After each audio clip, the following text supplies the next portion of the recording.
जी अस्सलाम वालेकुम रहमतुल्लाह। मैं गुलाम मुर्तज़ा ज़फ़र कनाडा से रोशन टीवी के लिए जो रोशन तारीख़ का सिलसिला हमने शुरू किया हुआ है उसकी आज 30वीं किस्त लेकर जो है ना वो हाज़िर हैं। तो अभी तक हमने जहांगीर तक सारा जो है ना वो कवर कर लिया है और अब चूँकि मुग़लों का दौर शुरू है और इसमें जो ये 30वीं किस्त है अब शाहजहाँ का ज़िक्र करेंगे। हमने पिछली किस्त में जो है ना वो जहांगीर तक कवर किया। तो इसमें एक बात जो मेरे एक दोस्त हैं कुद्दूस साहब उन्होंने मुझे याद दिलाई कि हम चूँकि तारीख़ का ज़िक्र कर रहे हैं, लोग जाते हैं इनके मज़ारों पर भी, चूँकि मुग़लिया दौर की जो तामीरात हैं उनसे सारा हिंदुस्तान और पाकिस्तान भरा हुआ है, मगर इनमें से सिर्फ़ एक जहांगीर ही है जिसका मकबरा जो है ना वो पाकिस्तान में है, लाहौर में है। ज़हीरुद्दीन बाबर का जो मकबरा है वो काबल में है और बाकी सब के जो मज़ार हैं वो हिंदुस्तान में हैं और वो ज़्यादातर आगरा में और उस एरिया में जो है ना वो हैं। तो उन्होंने एक हवाला दिया, हवाला सही है कि एक दफ़ा हज़रत मसीह मौऊद अलैहिस्सलाम लाहौर में क़याम पज़ीर थे, तो मिर्ज़ा बशीरुद्दीन महमूद अहमद साहब ने, बच्चे थे अभी वो, तो उन्होंने अज़ार किया कि मैं जहांगीर का मकबरा देखना चाहता हूँ। तो हुजूर ने फरमाया कि जाओ, जाकर देखना है, मगर उसकी कब्र पर दुआ ना करना, क्योंकि उन्होंने हमारे एक भाई हज़रत मुजद्दिद अल-फ़सानी की मुखालफत की थी। तो हज़रत मुजद्दिद अल-फ़सानी मुजद्दिद थे, अल्लाह के मामूर थे और बड़े वली अल्लाह थे। और इसी तरह बड़े जो है ना वो मुग़लों से भी इस किस्म के वाक़यात हुए, जिनमें देखें कि अकबर ने भी हज़रत मुजद्दिद अल-फ़सानी रहमतुल्लाह अलैह की बड़ी जो है ना वो मुखालफत की थी और जहांगीर ने भी, मगर जहांगीर ने बाद में फिर माफ़ी भी मांग ली थी, सुलह भी कर ली थी, मगर ये खिलाफ थे उनके जो है ना। और जो खुदा के वली होते हैं उनको दुनिया से कोई लालच नहीं होता। बाज़ औक़ात लोग हुक्मरानों की दिलजोई भी करते रहते हैं और खामोश रहते हैं, मगर जो खुदा की तरफ से मामूर हों उनको दुनियावी ओहदों से या शहंशाहों से कोई गर्ज नहीं होती, वो जो हक़ की बात है वो कहते हैं। और हज़रत मुजद्दिद अल-फ़सानी इसलिए हक़ की बात कहते थे कि ये दीन से दूर जा रहे थे और ये एक नई बिदतें कायम करना शुरू हो गए थे, इसलिए उन्होंने इनकी मुखालफत की थी। दूसरा ये कि इनका कोई तारीख़ का हिस्सा तो ये हैं, मगर ये कोई वली अल्लाह तो नहीं है या खलीफा तो नहीं है कि इनकी कब्रों पर जाके दुआ ही की जाए। और दुआ की करे भी बंदा तो इनके गुनाहों से माफ़ी मांगने की दुआ कर सकता है कि इन्होंने जो गुनाह किए, जिस तरह कत्ल किया अपने बाज़ मजलूमों को, बहन भाइयों को, माँ बाप को कत्ल किया इन लोगों ने, तो उनकी मग़फ़िरत की कोई दुआ करे तो करे, लेकिन क्या करे, इनके कोई ज़रूरी नहीं है कि इनकी कब्रों पर जाके हमेशा दुआ ही की जाए। बाज़ औक़ात इबरत के लिए भी बंदा जाता है कि इनसे कोई इबरत का सबक सीखे। कि एक वक़्त में इनके अलकाबात देखें, पता नहीं इतने इतने लंबे अलकाब इनके साथ लगते थे। अब शाहजहां का भी मैं जिक्र करूँगा, तो उसका लक़ब इतना लंबा था, पता नहीं शाहजहान, पता नहीं कुरान सानी और गाजी और पता नहीं क्या क्या क्या, इतने लंबे लंबे जो है ना वो अलकाबात और खिताबात लेते थे। मगर इनके काम क्या थे कि बख्शा इन्होंने किसी को नहीं, अपने बहन भाइयों को इतनी बेदर्दी से इन्होंने कत्ल किया।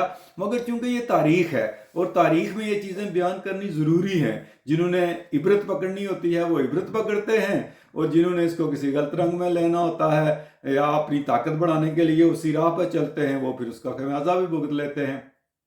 तो इस तरह हमने जिक्र किया था कि किस तरह आसफ जाह ने शहरयार को गिरफ्तार करके, जो कि दामाद था नूरजहां का, तो अपने दामाद खुर्रम को, जो शाहजहां था, उसको इक़्तिदार पर बिठाने की कोशिश की। और ये चूंकि उस वक़्त शाहजहां जो है ना ये दक्कन में था, और इसको बुलाया फ़ौरन आसफ जाह ने कि पहुंचो। और इधर उसने इसको आर्जी तौर पर जो खुसरो का बेटा था दावर, उसको तख्त पर बिठाया चंद दिन के लिए, और बाकी सारे और भी जो लोग थे वो जिंदा थे अभी, जो है ना वो जो तख्त के वारिस हो सकते थे। उनमें ये जो दावर था, इसका एक और भाई था गोशासफ, एक और था दानियाल, और उसके दो बेटे थे दानियाल के, फिर होशंग और तैमूर शाह, फिर मुराद के बेटे थे, परवेज के दो बेटे थे। तो खुर्रम ने आते हुए सबसे पहले इसको पैगाम भेज दिया आसफ जाह को कि मेरे पहुंचने से पहले ही इन सबको कत्ल कर दो। तो आसफ जाह ने अपने दामाद की राह हमवार करने के लिए इन सबको जो है ना वो कत्ल कर दिया। और जब शाहजहां वहाँ पहुंचा और उसकी फिर ताजपोशी कर दी गई। तो उन्होंने फिर इसी तरह शहरयार को भी जो है ना वो कैद किया, अंधा कर दिया था पहले ही आसफ जहाँ ने, तो उसको भी कत्ल करवा दिया था। तो शाहजहां जब तख्त पर बैठा तो उसके बाद जो है ना वो कुछ थोड़ी बहुत देखें, अकबर से लेकर जहांगीर तक इनकी सरहदें तो फैली हुई थी, मगर जिस तरह एक हुक्मरान चला जाए दूसरा आए तो कुछ लोग बगावत कर देते हैं, कुछ बगावतें वगैरह हुई, मगर इसका बड़ा पुरस्कून जो है ना वो दौर शाहजहां का गुजरा। वैसे इसने उधर दक्कन वगैरह की तरफ जो है ना वो काफ़ी चढ़ाई की, और उस सारे एरिया को जो साउथ इंडिया का इलाका है, ग्वालियर वगैरह, दक्कन, बीजापुर, गोलकंडा वगैरह, उनकी रियासतों को भी जो है ना वो इसने जो है ना वो फतह किया। मगर इस तरह पहले इसका दौर बड़ा जो है ना वो आराम से जो है वो गुजरा। और ये जो खुर्रम था शाहजहां, इसकी परवरिश असल में अकबर ने ही की थी। अकबर के ये ज़्यादा करीब जो है ना वो रहता था, और अकबर ने इसकी सारी परवरिश की थी। इसको जो है ना जंगी मुहिमात के ऊपर भी जो है ना वो अकबर भेजता था, तो ये जंगजू किस्म का तो था। मगर इसने जब हुक्मरानी की तो फिर इसके कुछ गलत फैसले भी हुए, जिस तरह दारा शिकोह को इसने अपना जो है ना वो मुकर्रर कर दिया जो है ना वो वली है।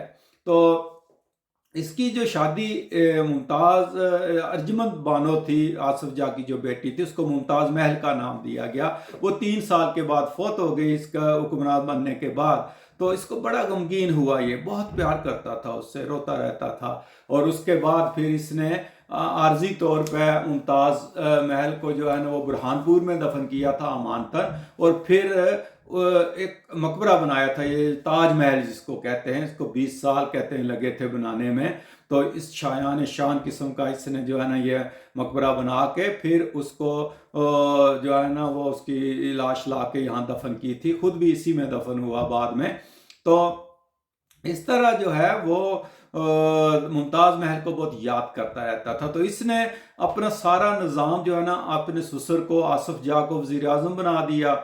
इंतज़ाम में सल्तनत वो चलाता था, और ख़ुद इसने बस अपना दिल बहलाने के लिए तामीर और तरक्की की तरफ जो है ना वो तवज्जो दी। और बड़ा आर्किटेक्ट था, बड़ा ही जो है ना वो बड़ा ही ज़हीन किस्म का इंसान था। तो इसने देखे मोती मस्जिद बनाई शाही किला की, उसके बाद लाल किला दिल्ली बनवाया, ताजमहल बनवाया, शाही मस्जिद बनवाई, और बहुत सी जितनी भी तामीरात मुगलिया नज़र आती हैं वो ज़्यादातर जो है वो शाहजहां की जो है ना वो तामीरात हुई हुई हैं।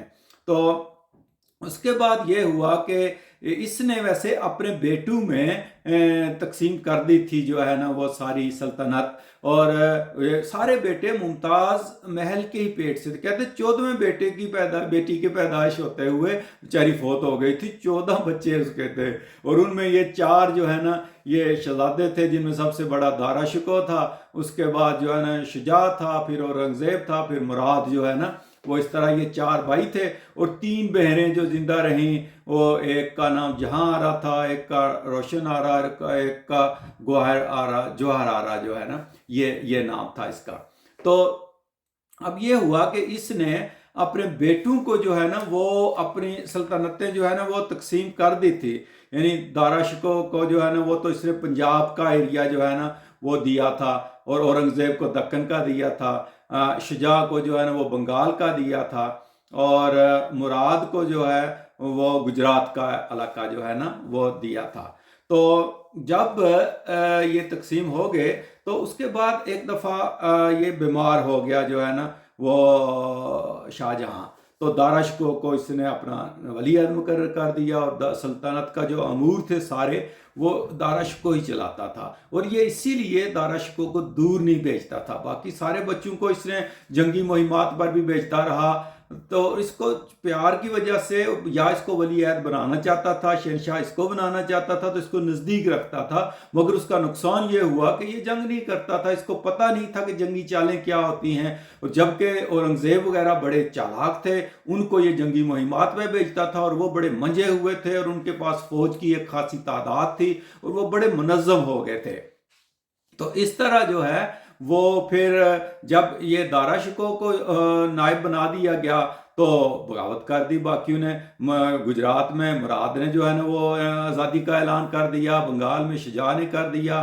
ادھر اورنگزیب بڑا چالاک تھا، اس نے بڑی چالاکی سے اپنے پتے کھیلے اور وہ کامیاب بھی رہا. سب سے پہلے شجاع اور مراد کو آگے کیا اور وہ آئے اور شجاع نے حملہ کر دیا جو ہے نا وہ دارا شکوہ کے خلاف، اور وہ دارا شکوہ سے شکست کھا کے بھاگ گیا بنگال کی طرف. بعد میں وہ ادھر جو ہے نا جا کر اس نے راتن میں پناہ لی تھی ایک راجہ سے، مگر ادھر اس نے اس کو مار دیا. اب مراد کو اورنگزیب نے ساتھ ملا. اورنگزیب نے کہا کہ میں مراد کے حق میں دستبردار ہوتا ہوں، میری تو کوئی حکومت کرنے کی خواہش نہیں ہے، میں تو بیت اللہ کی طرف جانا چاہتا ہوں. تو اس نے مراد کو ساتھ ملا کے تو مراد کو کہا کہ حملہ کرو، اور مراد کو کہا کہ تم جو ہے نا وہ بادشاہ بے شک بن جانا.